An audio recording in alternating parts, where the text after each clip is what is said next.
आज हमने खाई पानी पूरी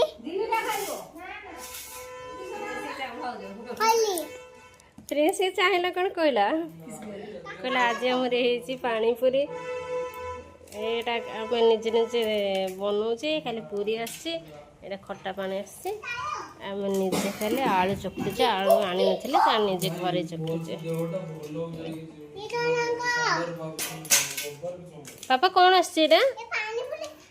किए आनी आनी हाँ आलू पुरोज तुम से खाओ प्रिंस तो काका आसी तुम खाओ काका आस